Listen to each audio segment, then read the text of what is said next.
So much for joining us today for the final day of our Will Wand October Action Summit.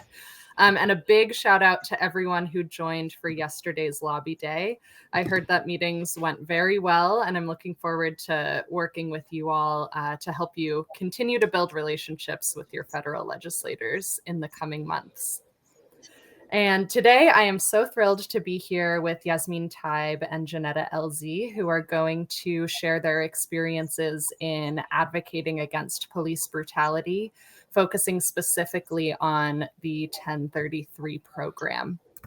So, as we are all too aware, the line between law enforcement and the military has deteriorated in recent decades, bringing military-grade weapons to our streets and a warlike mentality into law enforcement. And it's families and communities that have suffered as a result. Unsurprisingly, given the history of law enforcement in the US, it's the most vulnerable and marginalized communities that bear the brunt of militarized law enforcement. Not only does public trust in the police fall as weapons of war become more common in local law enforcement, but militarization also fails to enhance public safety or reduce crime rates at all. So to introduce our esteemed speakers today, first, Johnetta Elzie is with us, and she is a civil rights activist from St. Louis, Missouri, and she helped bring national attention to the police murder of Michael Brown.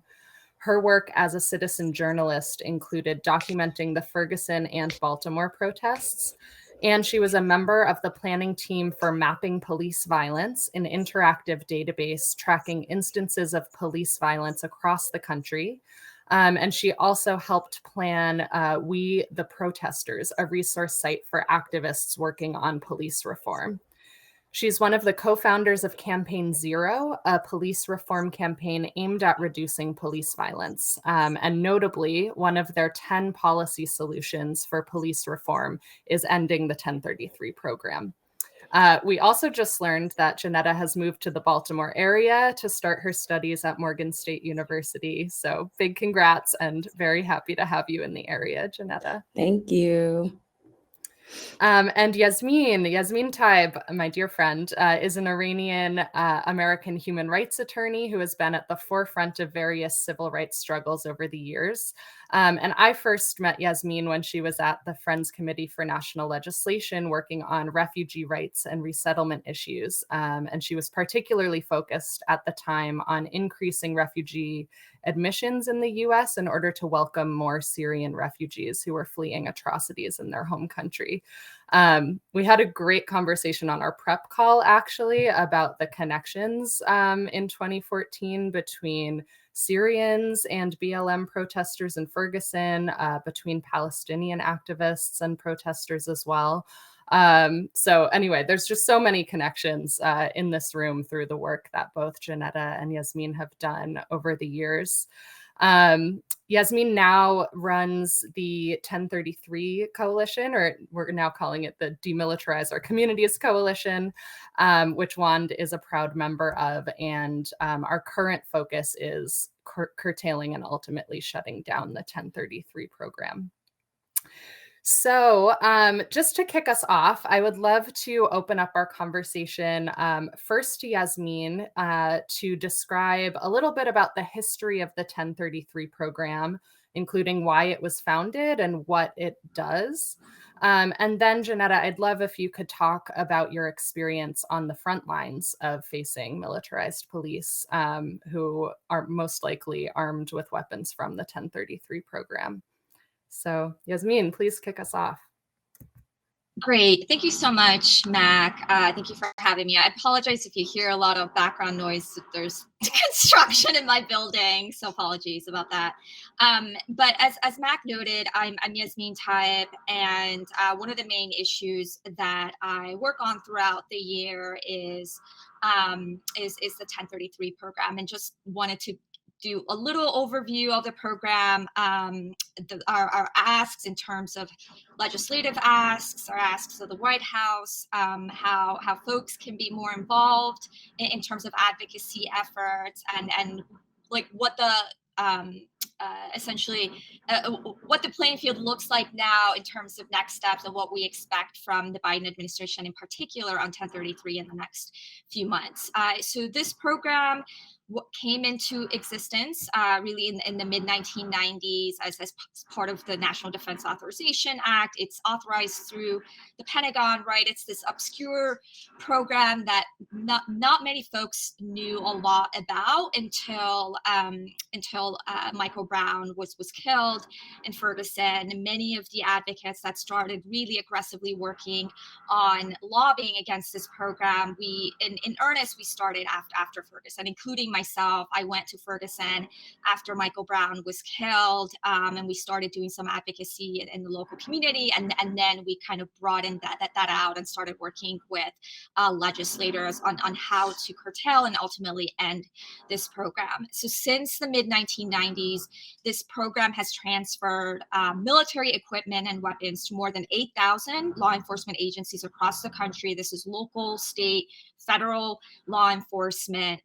It transfers anything from military vehicles that many of you have seen in response to First Amendment protected activities, the Black Lives Matter protests. This is MRAPs, Humvees, aircraft, grenade launchers, which are used to launch tear gas into crowds.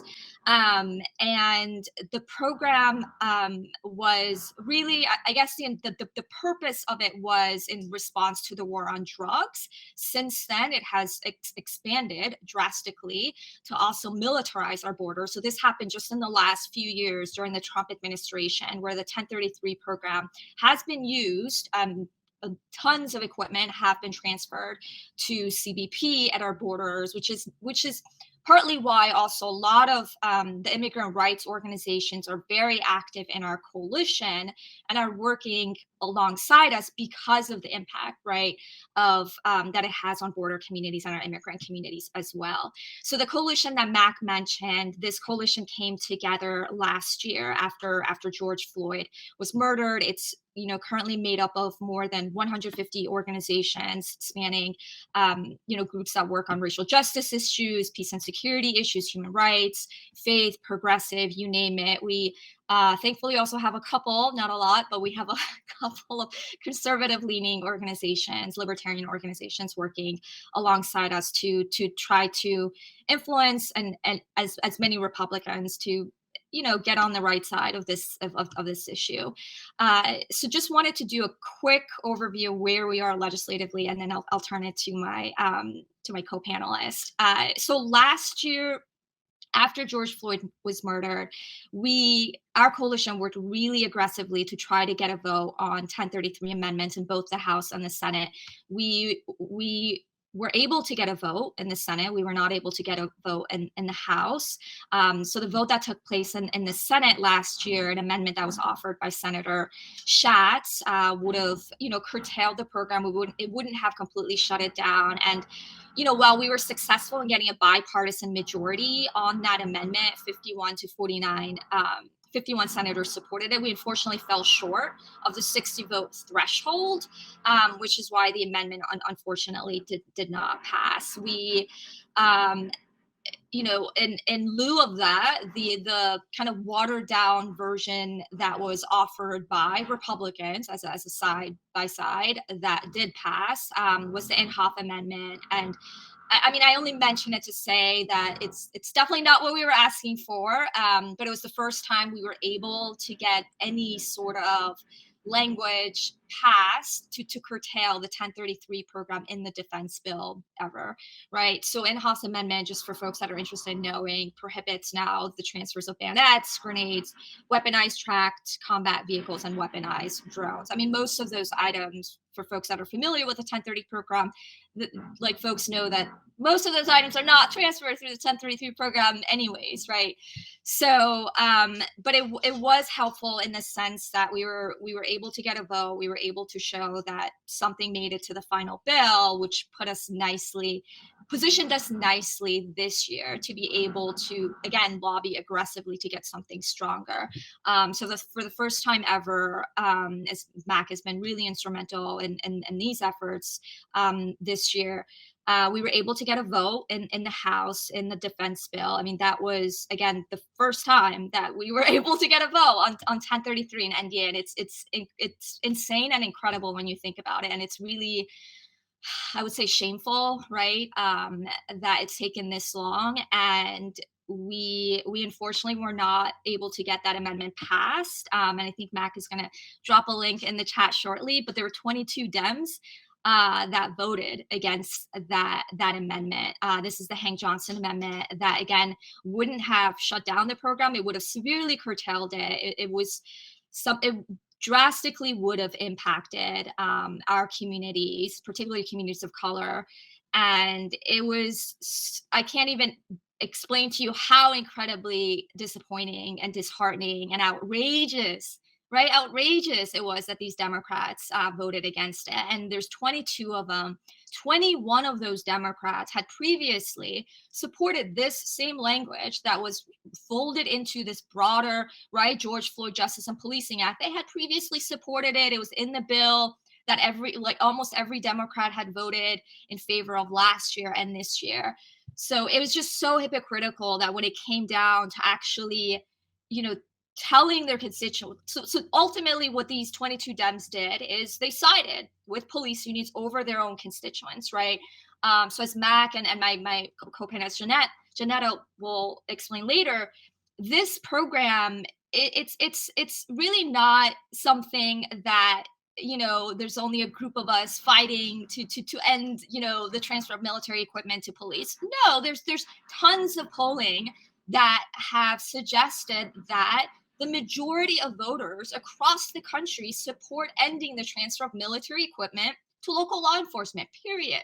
Right? Period. It doesn't matter what district. It doesn't matter if it's in a rural district in Kansas or the suburbs in here in Nova. It doesn't matter. Like none of the constituents want their members to support this program. And it was so incredibly outrageous that these members chose to stand with police unions and right before the vote. And all of this, just so folks on the call know, all of these votes happen very, very fast. And it's really done deliberately. It's done so the community, the grassroots, isn't able to mobilize, right? Like we don't have enough time. We don't have months to mobilize around a vote, really. We get 2 or 3 days notice, and 24 hours before the vote was to take place, one of the police unions sent a letter to House Dem and Republican leadership, and every House member got this letter saying that they oppose this amendment, right? So we keep talking about, unfortunately, the influence of police unions, and that's something that hopefully will come up in our discussion. But this happens to us every time we have a vote. And they did this to us last year when the Schatz Amendment was up. NAPO, Fraternal Order of Police, they send letters, they lobby these members, they give them so much money, and these members are, I'm sorry to say it, but obviously these 22 Dems are just cowards, right? That they're not willing to stand with their constituents and communities of color who've been impacted so negatively by this program. As Mac has noted, this program not only is unsafe, but it's ineffective, right? So law enforcement agencies that get equipment through the 1033 program are more prone to using violence against residents of their community. There's tons of studies that have been done throughout the years. So, but I'm gonna turn it over to my colleague Johnetta, and she can talk to you a little about more about her kind of like personal perspectives and experience with this program. And thank you so much to everything that you all are doing, and hopefully we'll have a robust discussion. Thanks. Can you hear me? Okay. So hi, everybody, and thanks for having me. My name is Johnetta Elzie. As Max said, I'm from St. Louis, currently living in the DMV area, and a co-founder of Campaign Zero. So I've been talking to my fellow co-founder, Sam Sinyagwe, who is our data scientist, preparing for this panel. And I'm like, run down what's going on with this program again. And my lived experience before I had the language for what actually was happening to us in St. Louis was absolutely insane. I've been tear gassed over a dozen times. I've been shot with a rubber bullet while standing on the corner of Lang and West Florissant with Wesley Lowery, of all people. Um, and him being a curious reporter ended up in us both getting shot with rubber bullets, and the entire neighborhood being sprayed with pepper spray, tear gas, and rubber bullets and wooden pellets, which also severely injured several people on the scene, maybe in just the first 48 hours after Mike Brown was murdered by Darren Wilson. Um, whew, I don't even, I usually don't even go that deep in my memories anymore. Oops, sorry, Lord, because um, it is super traumatizing to see little children have to experience warfare on their own city streets, after realizing that our tax dollars paid for every piece of equipment that the police rolled out and used against us in our neighborhood. Um, all of the politicians, top to bottom in Missouri at the time, were Democrats. Our governor at the time was a Democrat. Obama was in office. Claire McCaskill was in office. Lacey Clay was in office. All Democrats. And Lacey Clay. I'm trying to think, who else did we engage? Lacey Clay, Claire McCaskill, and Obama all tried to engage with us while making rapid excuses for the police having such militarized equipment. Is the first time anyone in our city had ever even seen the full capacity of what the police were capable of doing with this militarized gear. Most of us didn't even know that we had tanks or tear gas, or like you were saying, just grenade launchers for tear gas. We had never seen anything like this before. And so for it to all be rolled out on the smallest suburb in St. Louis County, on the Black side of Ferguson, was truly an insane experience, which drove us at the time to create Campaign Zero, because we were just looking and searching for answers, and wanted to actually get into the data of the matter. Like, where else is this happening? What other police departments have this? Do communities even know that their police departments are carrying military grade weapons such as these? And then actually during those early days of sharing online and sharing on Twitter, seeing people, especially in Mexico City, in Palestine, and in Egypt, share that they have the exact same military grade weapons coming from our country to theirs. And the fact that St. Louis police travel to Israel to train on how to deal with insurgents, as they call us, even though we are United States citizens, um, and having to get trained on how to clear our eyes with tear gas from Palestinians, because we have the exact same being used on us as they are using on them in Palestine. And all of this happened when I was just 25 years old. I'm now 32. I still sometimes cannot believe that that was like our actual life for over 18 months. Consistent protest in the city of St. Louis, facing police with military grade weapons, or the National Guard, or the state troopers, whoever they decided to bring and send our way, because we were upset at the rate of how fast police were killing young Black men in our city. Thank you so much to both of you for sharing about the 1033 program, and Johnetta for your incredible activism. And hopefully we can work together to make sure that the needle keeps moving on this issue. Yasmin, you mentioned a little bit about the George Floyd Justice and Policing Act. And I was wondering if either of you, both of you maybe, could speak a little bit about that bill and how it fits into this conversation.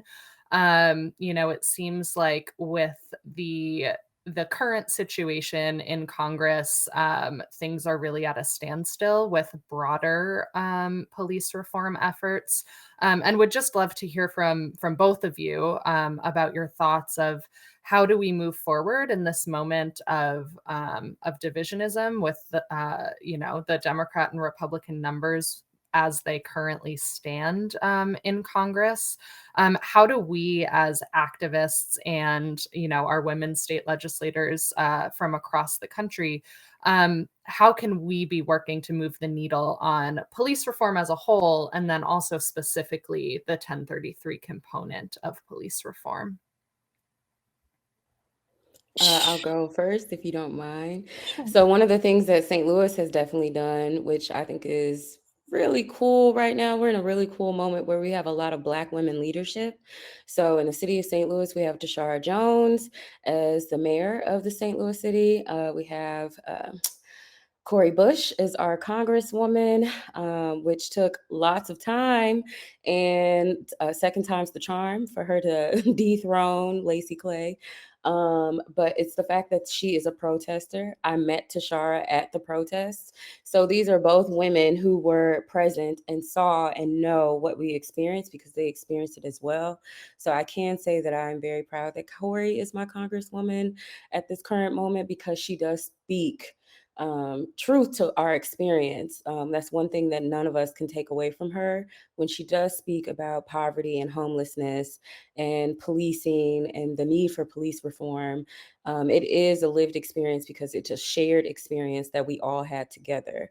So I think even though it is very taboo in the movement for people to move from the movement space into politics, watching Cori's trajectory actually is very inspiring because she came from where we came from. And she does speak to our lived experience. And people in the city of St. Louis do trust her to be out here in DC speaking on our behalf. She makes people uncomfortable. And I think she does a great job at that because that's what Ferguson was all about. We made everyone uncomfortable, so much so the whole world paid attention. And I believe that when Cori speaks, people listen, no matter how uncomfortable they actually are. So that's definitely one way, actually being more involved and going into these halls of power and making everyone uncomfortable. I love that. Thank you so much for that, Johnetta. Gotta get more folks elected with lived experience, right? We have a lot of folks who are a little bit too comfortable in their congressional seats, and we need more of the Cori Bushes of the world to fill those seats. Yasmin, please. Sure. So I can talk a little bit about, um, what I think we should do in terms of pressuring the Biden administration. As you noted, Mac, unfortunately, they're right that the negotiations are done and over with JPA, and there's no deal, and we've been waiting patiently on the White House to issue bold, executive orders and an agenda on racial justice, and in particular on this program, we've, and Mac has been part of these meetings. We've met with the White House a number of times since January. Our ask consistently has been calling on the White House to place a full moratorium on the transfer of all military equipment, vehicles going to law enforcement. That way, they would signal to Congress that they would want this program to be shut down. And to the state, right? They haven't done anything. The White House initially was supposed to do an executive order on the 1033 program back in January. It was part of kind of this, just this legislative agenda that they were supposed to roll out during the first week that Biden came into office on racial justice issues. And on 1033, they were supposed to reinstate the Obama era restrictions, which again is not what the community is asking for.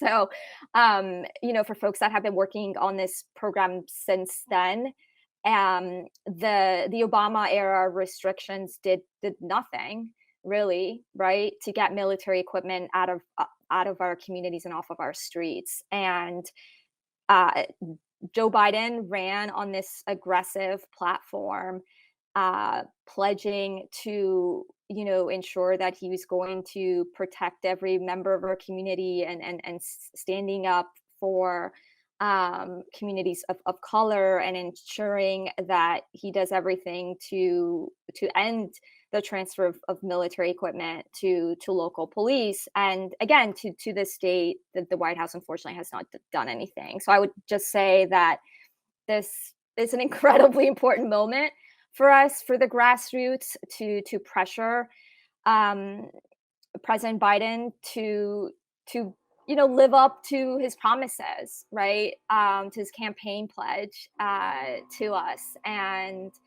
as much pressure as we can put on them, the better. And yeah, so. Thank you both so much. I'm going to ask maybe one or two more questions, and then I know our audience is going to also have some questions, and we have unfortunately a hard stop at 12:20 because our next session will be starting. I wish I could speak to you both for many more hours. I'm sure we will have more calls. But just a reminder to our audience, if you click the Q&A tab, you can ask any questions you'd like, and I'll see if I can pick out a couple at the end. So one question I'd like to zoom in on is, so 1033 is one of kind of a host of programs that focus on militarizing our police. Yasmin, I know you've worked a little bit on the 1122 program, and Senator Schatz is also introducing an NDAA amendment to address that program. Johnetta, we've spoken a little bit about, how our police are trained by Israeli Defense Forces. There's clearly a lot of work to be done, and it's quite disturbing seeing these various pieces of the militarization of our police, and would love for both of you to kind of zoom in on what beyond 1033 we also need to be focusing on down the horizon. Okay. So one of the things that definitely is impactful to me right now, sorry, I have a puppy who is irrational. Okay, so I think she's okay. All right. One of the things that definitely is a pressing issue for us is ending a lot of these weapons are also coming through DHS. So not only just focusing on the 1033 program, but also the transfer of these military grade weapons through the Department of Homeland Security. I even just having trying to question why on earth do our police departments feel that they need military grade weapons, especially when things like not only the George Floyd situation last summer, but the murder in Louisville, Kentucky last summer as well. Police unions, there's just so many different issues that are stopping actual regulation against police and their militarization against communities, especially communities of color and Black people. It is incredibly disappointing where we are currently, especially with President Biden making such a large push before he came into office about all the things that he was going to do as far as actually bringing forward reform in any way. I'm trying to think. We spent so much time last summer discussing and talking about proposals and bills and actual legislation that could be passed through state and local officials, only for eventually those phone calls to stop being answered or emails stop being returned. And you could tell that the tide had turned and that people had moved on from the violence of last summer. So it is definitely an uphill battle in those lulls of moments where attention is not being heavily paid on the movement or on police violence. And that's really where a lot of the real work actually happens. So I think that's exactly where we are right now. Thank you. Yasmin, please.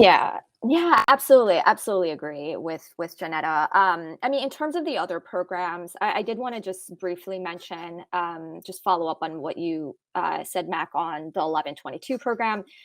So Senator Schatz is proposing an amendment to this year's defense bill on the 1122 program. So the 1122 program, the difference between that and 1033 is, so 1033 gives, right, it's just a free-for-all. It gives military equipment and vehicles to as many law enforcement agencies as they want for free, right? Sorry, it's insane. So the 1122 program, LEAs would have to purchase the equipment. It's new, it's new equipment, and it's at discounted prices. But because it's not the 1122 program, because it's not a grant program and it's not a transfer program, there's very little information that has been made available to the public. So we actually don't have much data on the 1122 program. We don't know how much equipment LEAs are getting through the program. So this amendment that Senator Schatz is proposing this year, and hopefully it will be seen as non-controversial, and hopefully will be folded into this year's defense bill and passed out of both chambers. The amendment would provide greater transparency oversight of the program. It would also prohibit law enforcement agencies that have had civil rights violations from being able to purchase military-grade equipment through the program. So it's just this kind of baby steps, unfortunately, that we do need to take with these programs, but yeah, so there's definitely more than one. 1033 is kind of the predominant program that leads to police militarization, but hopefully with greater attention and interest by some of our allies on the Hill, we can help curtail some of the other programs as well. Thank you both. And we're getting some really excellent questions in the Q&A tab. So I'm going to switch to that side before, maybe at 12:15 or so. I'll have you two do some closing thoughts for us. But the first question that I have is really zooming in on the police union issue that we've touched upon already in this conversation. And that's, do you have suggestions for ways to counter police union efforts? And that's both for activists and for state legislators who are in the room today. Go.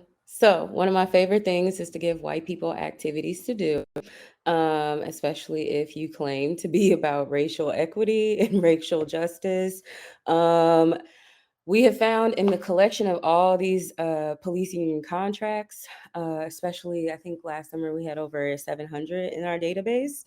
And most of those came from volunteers who actually called police departments and harassed them basically into giving over their police union contracts, be it with the mayor or the city manager, whoever brokers that deal. One of the things that if you sound Black on the phone, you're probably going to get hung up on and no one is going to follow through. But when we send those nice little kind white ladies to call and put on there, I'd like to speak to a manager voice, we get results. And so suddenly we start getting all the police union contracts and can go through and code them. Most of the police union contracts are written by one or two companies that do this and make these contracts with the cities. I think after you get the actual police union contract for your city, it's up to like a group of friends or a group of activists or a group of just researchers. If you're just nerds on the internet, whoever you are, however you classify it, read it, understand it, process it. If you have like a professional friend who could help you decipher what you're reading, and then schedule a meeting with the mayor, schedule a meeting with the city manager, schedule a meeting with the police chief, whoever it is that you can bother to the highest degree of getting answers as to why the language in these contracts are written the way that they are, why are there so many loopholes in the police union contracts to where, if you think you heard something outside, suddenly you can kick in people's doors and hold folks hostage. What we learned last summer in Kentucky is that same police squad that went into the home of the young lady who was killed last summer, 5 of those police officers were already involved in a botched home raid a summer or 2 before that. And we actually were in contact with that family. Their whole family was held hostage by guns, and it turns out they had the wrong address. And so they held kids hostage at gunpoint. The family's grandparents lived next door, so the grandmother saw what was happening in the backyard, but couldn't do anything because she didn't want the police to shoot her or shoot the kids. It was just such an incredible story to even hear, so absurd. And there has been no restitution to that family whatsoever. They're currently suing the city of Louisville. But other than that, there has been nothing, no acknowledgement of wrongdoing, not even I'm sorry, nothing. So there are plenty of ways that the community could put pressure on the police and the police unions. It's just you have to be informed, and the police are never going to just volunteer this information, so you have to dig for it. Absolutely. Thank you. And I see Nancy in the chat saying happy to Karen for good. So we're going to be those Karens in the the voicemail of those offices. Yasmin, do you have thoughts as well on police unions? Yeah. So, and this has been a learning experience for us through what we've dealt with our coalition work and our legislative advocacy. I would say that what would be helpful for our community to be doing.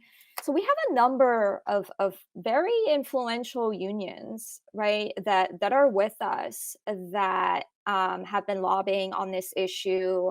So I'll just give one or two examples. So National Education Association, it's from my understanding, it's the largest union in the country, right? American Federation of Teachers.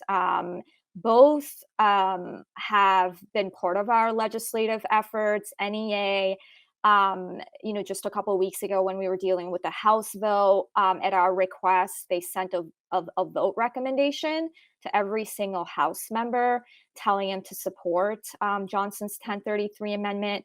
So I think that what would be helpful for us moving forward is some kind of long-term strategizing in terms of like getting these unions like NEA and AFT to counter, right, the influence that we see some of these police unions have in their districts. So these police unions make it seem as though if these members, right, cross them and they vote to end the 1033 program or curtail it or what have you, that the police unions will then endorse someone else, right, during the reelection, or they will withhold money. But we have so much power and so much support, honestly, just from the amount of groups and organizations and community groups that support our efforts. I think it's just been from what I've seen, it's been a little bit in terms of like lack of organization on our end. If we were to get, for instance, NEA to pick 1033 as one of kind of their lobbying priorities and to use it against members that vote the wrong way in their annual scorecards, that's incredibly valuable to us, right? So I mentioned that to say, again, for folks that are active in various, unions that are sympathetic to our efforts, we could really appreciate and we could really use the help. And consistently, I would say, and then the other part of it is most folks on this call are probably already doing this, but but consistently raising your concerns with your member of Congress, your, senators, letting them know that this issue is a priority for you. Because if they're only here, right, like if a vote on 1033 comes around once a year, and if these members are only hearing from unions that, hey, we don't want you to support this, and if they're not hearing from their own constituents and other community organizations in their district, that's detrimental, right, to our efforts. So I would just mention that, and hopefully, in the coming years, we'll be more organized in our efforts at the grassroots level. Another Yeah, point.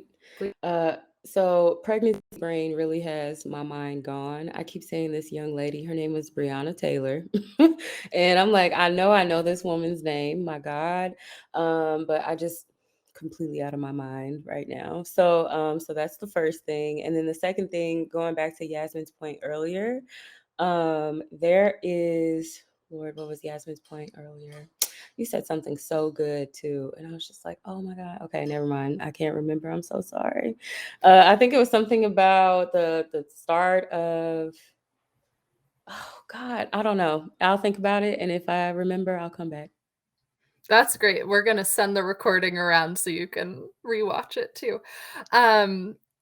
So one question that I think is really interesting is, and relates to this conversation, I think, about who our allies are in maybe non-traditional spaces, including educators, because we know that, there are school resource officers that are carrying around guns and traumatizing kids in our schools, right? And that's a huge problem. And that's why educators associations, I assume, are really interested in this issue. But there's a question in the Q&A about whether or not there are voices within law enforcement communities who are calling out this sort of action. Folks who kind of from the inside are saying this is not how policing should be done, and if there are ways to amplify those sorts of voices. So would love to hear from both of you as to who those kind of non-traditional voices might be, and how we might kind of how we might use those voices strategically with some of the offices that have been tough to reach on these issues. Yeah, so very briefly, there aren't many that I'm aware of. Johnetta may know of others, but so one organization in particular that we work with, and they are pretty much they've been in right, like our White House meetings. They accompany us in the meeting we had. Chairman of the House Armed Services Committee, and this is LEAP. This is a Law Enforcement Action Partnership. And this is an organization of former law enforcement officers, and they work on a series of issues, including 1033. They are a pretty valued partner on this issue with us. They have been helpful. They, unfortunately, it's a very small group, and again, that's why I'm not sure if Johnetta has other kind of recommendations, but it's just right, like it's just a couple of folks that work there. Their advocacy in terms of legislative advocacy is very limited. And then the other some of the other partners that we turn to help us, non-traditional allies. So our street is a libertarian organization, and their staffers that work on this issue are also former law enforcement. So their criminal justice staffer is former NYPD, and she's great. And she was in our meetings with the White House, and her statement was incredibly compelling, right? And she basically echoed every sentiment we have about this program, how it's not helpful, it's unnecessary, right, for law enforcement to have military grade weapons. It leads to more violence, more harm towards the community, and just about all of the kind of issues that we have with this program. But we definitely need more allies, especially from the law enforcement community, for sure. My point, which was Yasmin was talking about polling. And one of the things we did a lot at Campaign Zero last summer was using YouGov. Had a few friends over there who were polling constantly across the country. And we also found that most people, one, don't even know that their police departments carry such weapons. And two, do think that it's excessive and that their police departments do not need it. The problem we found is people don't know how to approach the police departments to even engage them to get rid of such, such weapons. Then the second, to answer this question, I personally don't know a lot of police officers. Okay, so but what I do know are people who know them. So Peter Kraska is one of the professors we worked with last summer. He is based out of Kentucky, and one of the books that he wrote that we referenced a lot was Militarizing the American Criminal Justice System, the Changing Roles of Armed Forces and the Police.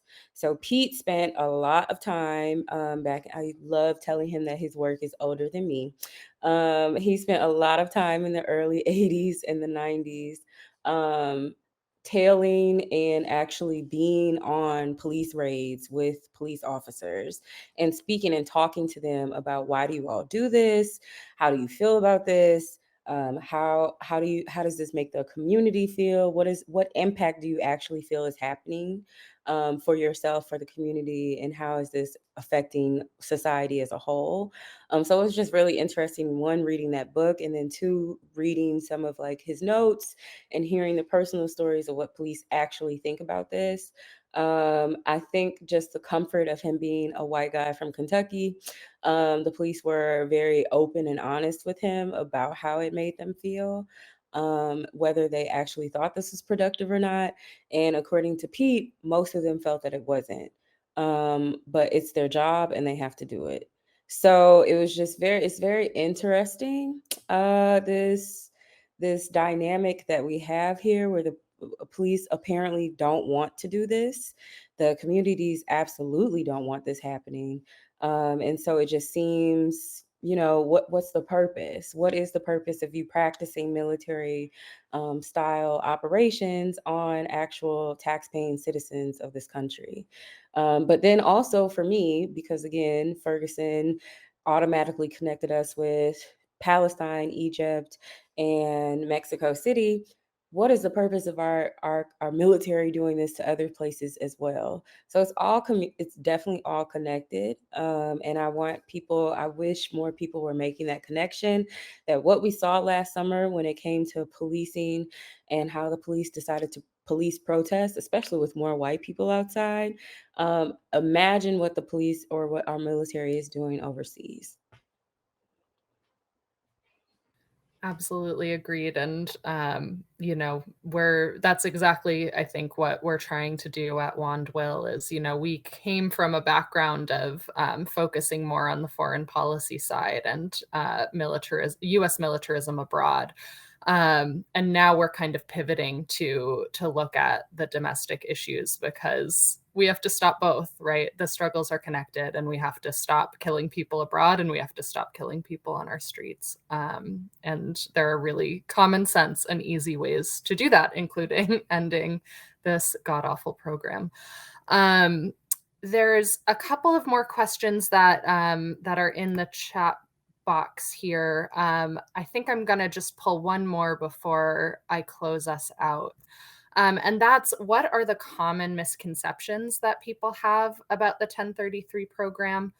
Some of us who were in lobby meetings yesterday, we had one with one of those 22 Democrats, for example. What are the things that people are arguing that, police need these weapons, or maybe it's mostly not military weapons that are being transferred through this program? Or what are the things that you all are hearing, that are just kind of incorrect talking points that people are bringing to the forefront in opposing 1033 reform?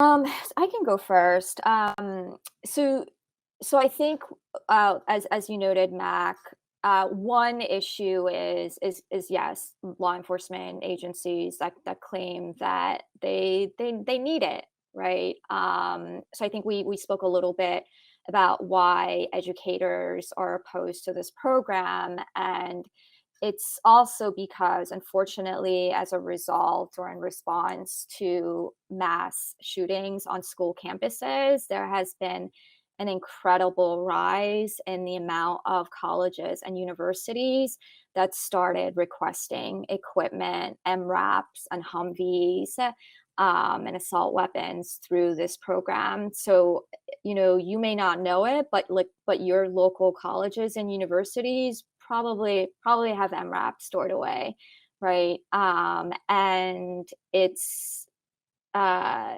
it's scary. It's unfortunate, and they um and it's used in arguments they make that you know in these rare instances, in terms of saving life and rescue operations, like, we need this equipment. I mean, advocates are sensitive to some of those concerns that lawmakers have raised with us. So I would just, I guess, note that in addition to just misconceptions about the program broadly, there's also a lot of kind of misconceptions about the various legislative proposals out there on this program, right? So even bills that would curtail the program and not completely shut it down. So, for example, we've spoken a little bit about Hank Johnson's legislation, and this is a bill that he reintroduces every year. He's been introducing it since 2014, and his bill would end the transfer of all military grade weapons to law enforcement agencies. It doesn't touch what we call non-controlled equipment, and this is non-military equipment. So I think one thing that a lot of folks don't know about is the 1033 program, and one of the reasons it's been so difficult for us to reform, curtail, end it is because of the amount of non-military equipment it also transfers, unfortunately, to law enforcement agencies. So it's desks, computers, right? It's I don't know, toasters and sandbags, and those are the concerns that we hear from lawmakers when we meet with them. And if there's any sort of 1033 proposal that's floating around, that's one of the immediate asks is, oh, can our local police still get the computers, right, that they need through this program? And then the carve out that was also in Hank Johnson's bill that we would raise anytime lawmakers would tell us, well, what if there's a flood, there's a tornado, we need the MRAPs, for rescue missions. And Hank Johnson's bill actually has that carve out, right? It's written in a way, unfortunately, that advocates believe that it's quite broad, and it could be misuse and abuse. It could have been written a little better, but there's a carve out in his bill that says that law enforcement agencies have access to certain military vehicles for search and rescue purposes. So even the claims that these lawmakers make in loudly opposing the Schatz Amendment or the Johnson Amendment, right? And they claim that it shuts down the program. They claim that it will prevent them from rescuing, right, their own residents, and they need it for mass shootings. That's also just not accurate, right? Because these proposals all have the carve out. So it's unfortunate, and I think that some of it may be just misunderstandings, but a lot of it, I think it's done in bad faith. Like, Mac has seen the letters that NAPO and the Fraternal Order of Police have sent about these proposals to members of Congress, and in their letters, they claim that the equipment that's being transferred through the 1033 program, they've all been demilitarized already, and that there have been no studies indicating that there's anything wrong with this program. And right, like it's just absurd. It's just, and it's, it's done in bad faith, and because lawmakers just don't have the time to actually read through legislation, they get a letter from one of these police unions and they're like, oh, okay, this looks great. I agree with you, but I'll turn it to Johnetta now. Again, one of my my answer for this question is, do people even know about the 1033 program, honestly? When Ferguson happened and we were uncovering the police union contracts for even St. Louis and St. Louis County, um, most people didn't even know that we had police unions. I didn't know. No, most people didn't know we had police union contracts of do's and don'ts of what's legally allowed, what are the legal limits, if any, that the police can and can't do when engaging protesters or citizens or folks inside of their homes minding their business. So I would say, do people even know that it exists? I feel like you can't even tackle a problem if no one even knows that there's an actual body of people and policies and contracts that exist. It's almost like behind a fourth wall or something. It's so strange the way that the police have been able to interweave this into like society without society even knowing that this is happening. So I think one of the best things about the last 7 years is busting the door down on this. Last summer we heard way more. Last summer we heard more police or more news stations, news broadcasters, podcasts, everyone seemed to be talking about police union contracts. And that was the first time I've ever heard that in the entire 7 years of um, my time in the movement space since Ferguson. So the fact that it even took 6 years for that conversation to happen in public was a big thing. I don't hear much about police union contracts anymore, which is sad.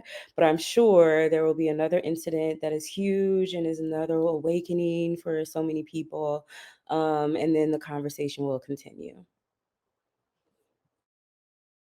Thank you both. And it looks like we're getting close to time. I think one of my colleagues is going to put in the links to our final breakout sessions of our conference in the chat. You can also get to that through going back to our schedule page.